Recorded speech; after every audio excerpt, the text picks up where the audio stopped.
राधे राधे सभी को। तो स्वागत है आप सभी का एक बार फिर से आपके अपने चैनल पे। तो वट सावित्री का व्रत ज्येष्ठ मास की अमावस्या को किया जाता है। इस दिन सुहागिन महिलाएं अपने पति की लंबी आयु के लिए उपवास करती है। इस दिन बड़ के पेड़ के नीचे पूजा की जाती है। ऐसा माना जाता है कि जिस तरह बड़ के पेड़ की लंबी आयु होती है, उसी तरह महिलाओं के पति की उम्र भी लंबी हो। वट वृक्ष को आयुर्वेद के अनुसार परिवार का वैद्य माना जाता है। पुराणों में वर्णित वट सावित्री की कथा कुछ इस प्रकार है। एक बार की बात है, एक बार भद्र देश के एक राजा थे जिनका नाम अश्वपति था। भद्र देश के राजा अश्वपति के कोई संतान नहीं थी। उन्होंने संतान की प्राप्ति के लिए मंत्रोच्चारण के साथ प्रतिदिन 1,00,000 आहुतियाँ दी। 18 वर्षों तक यह क्रम जारी रहा। इसके बाद सावित्री देवी ने प्रकट होकर वर दिया कि हे राजन, तुझे एक तेजस्वी कन्या पैदा होगी। सावित्री देवी की कृपा से जन्म लेने के कारण से कन्या का नाम सावित्री रखा गया। कन्या बड़ी होकर बेहद रूपवान हुई। योग्य वर न मिलने की वजह से सावित्री के पिता दुखी थे। उन्होंने कन्या को स्वयं वर तलाशने भेजा। सावित्री तपोवन में भटकने लगी।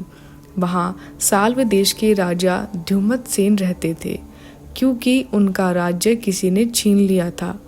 उनके पुत्र सत्यवान को देखकर सावित्री ने पति के रूप में उनका वरण किया। ऋषिराज नारद को जब यह बात पता चली तो वह राजा अश्वपति के पास पहुँचे और कहा कि हे राजन, यह क्या कर रहे हैं आप? सत्यवान गुणवान है, धर्मात्मा है और बलवान भी है, पर उसकी आयु बहुत छोटी है। वह अल्पायु है। 1 वर्ष के बाद ही उसकी मृत्यु हो जाएगी। ऋषिराज नारद की बात सुनकर राजा अश्वपति घोर चिंता में डूब गए।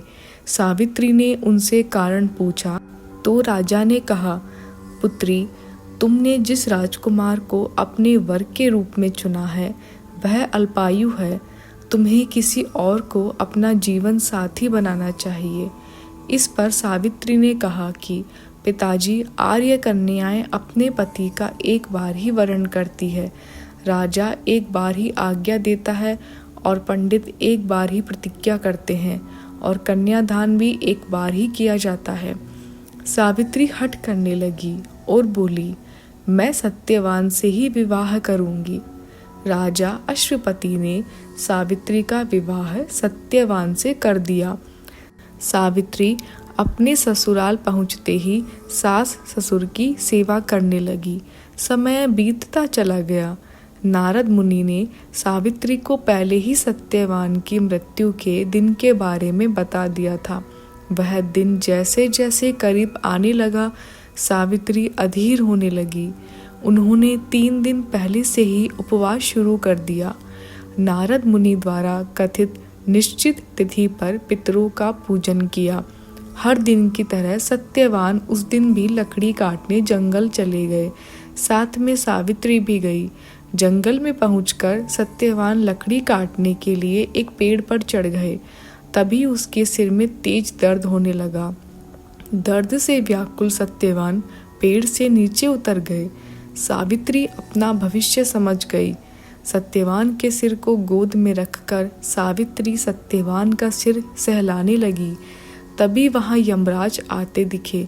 यमराज अपने साथ सत्यवान को ले जाने लगे। सावित्री भी उनके पीछे पीछे चल पड़ी। यमराज ने सावित्री को समझाने की कोशिश की कि यही विधि का विधान है, लेकिन सावित्री नहीं मानी। सावित्री की निष्ठा और पति परायणता को देखकर यमराज ने सावित्री से कहा कि हे देवी, तुम धन्य हो, तुम मुझसे कोई भी वरदान मांगो। सावित्री ने कहा कि मेरे सास ससुर वनवासी और अंधे हैं, उन्हें आप दिव्य ज्योति प्रदान करें। यमराज ने कहा, ऐसा ही होगा, जाओ अब लौट जाओ। लेकिन सावित्री अपने पति सत्यवान के पीछे पीछे चलती रही। यमराज ने कहा, देवी तुम वापस जाओ। सावित्री ने कहा, भगवान, मुझे अपने पतिदेव के पीछे पीछे चलने में कोई परेशानी नहीं है। पति के पीछे चलना मेरा कर्तव्य है। यह सुनकर उन्होंने फिर से उसे एक और वर मांगने के लिए कहा। सावित्री बोली, हमारे ससुर का राज्य छिन गया है, उन्हें पुनः वापस लौटा दें।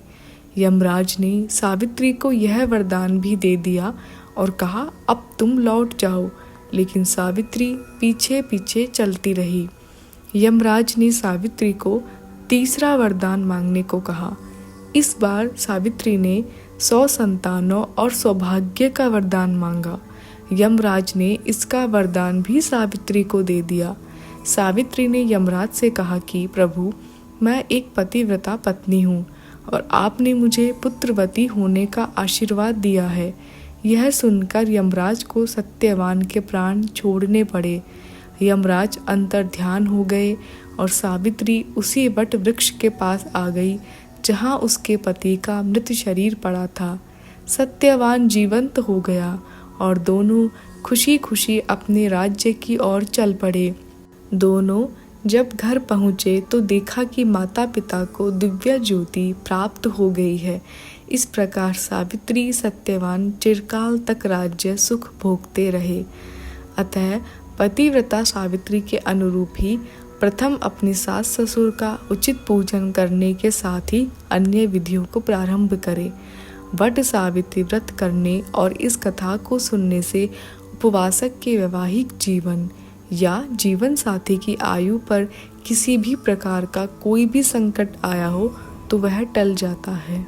अगर आप चैनल पर नए हैं तो प्लीज़ लाइक और सब्सक्राइब ज़रूर करें। राधे राधे।